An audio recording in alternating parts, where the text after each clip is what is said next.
The depth to which analysis can take this seems virtually limitless. Once we've begun that far, we can go even further. The square that we created, if we draw diagonals through it, we begin to see additional features. Look here. The upper eye of the base F exactly rests on that diagonal. But look over here. The upper eye of the treble F is above it by a millimeter. Now, what is this going on that this millimeter is taken away one place and given back another?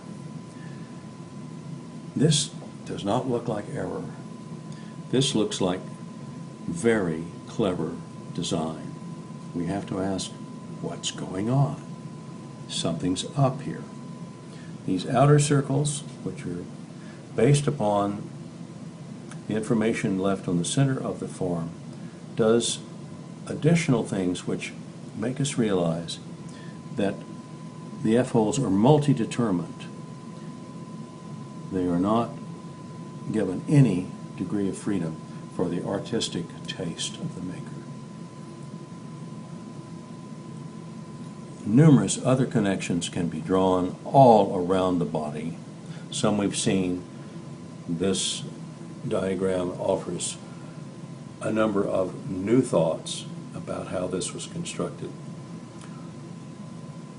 What it suggests is that the whole design is knit together almost like a fractal pattern of repeating connections, one imitating the other at differing magnitudes.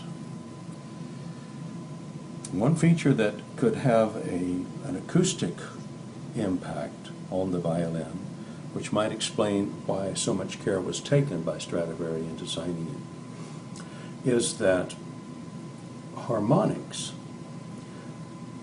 have multiple redundant layers, and the violin, by having these very slight asymmetries which nevertheless connect the Fs to different parts of the anatomy, left to right, bring back to mind that the Italians call the F-hole the foro harmonico, the harmonic hole.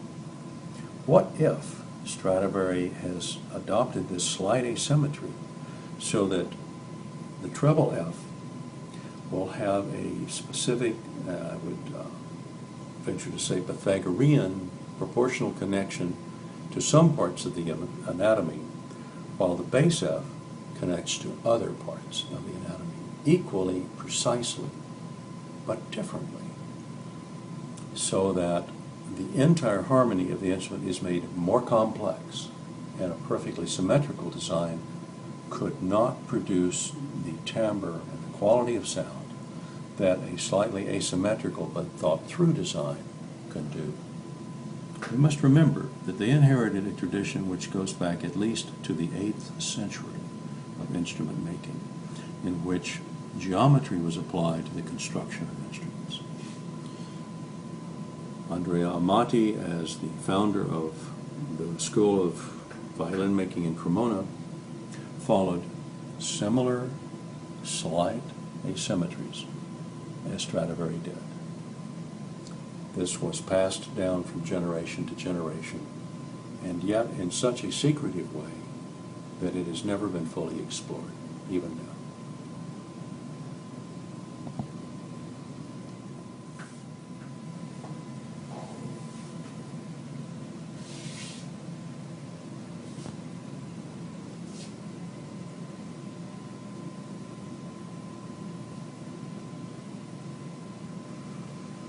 We've already seen that there are layer upon layer upon layer of meaning and interconnection in this simple, seemingly simple, elegant form of Stradivari. This is another level of analysis shown here in which the outline has been located by means of compass centers and arcs of circles.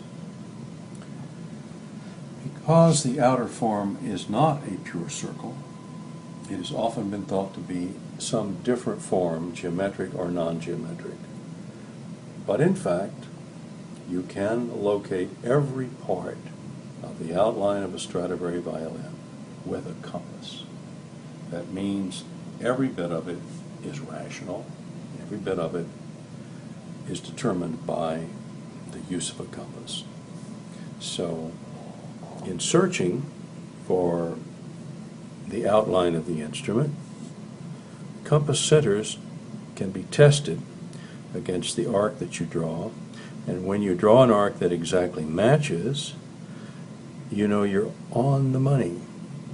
But when you diverge, even slightly, as you see this little line here, you know that it's time to stop and look for a different radius. So this is the point where the radius changes, and from here we have the first radius, but from here, way down, much longer, we have a second and flatter radius that goes across the very top of the instrument. Then the connection to the shorter radius begins again on the other side, so this is rather symmetrically aligned. You might notice that these are all on the line of the greatest width of the top bout.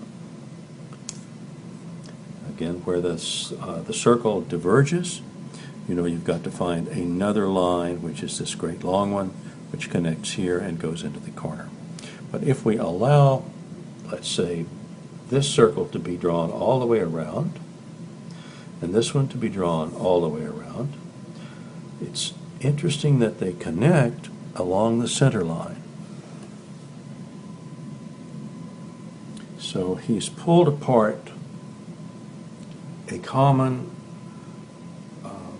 circle and created the width of the bout. Down below we see the same thing. The dotted line is the continuation of the circle of the outer bouts pulled apart, and it touches the two exactly on the center line. You see here the compass discovery of the various points where these circles are formed and how they diverge here, and then a different radius is necessary to connect them to the corners. There is a central point around which a circle can be drawn that exactly defines the outer limits of the four corners. So they, like the outer edges we've already seen cut by circles, are defined by circles. And the whole thing is developed along the center line of the inner form. We've already looked at many of the connections with the F's, but here is a circle that touches all four of the centers of the FIs. So we're not through with our discovery yet, and there's more beyond this.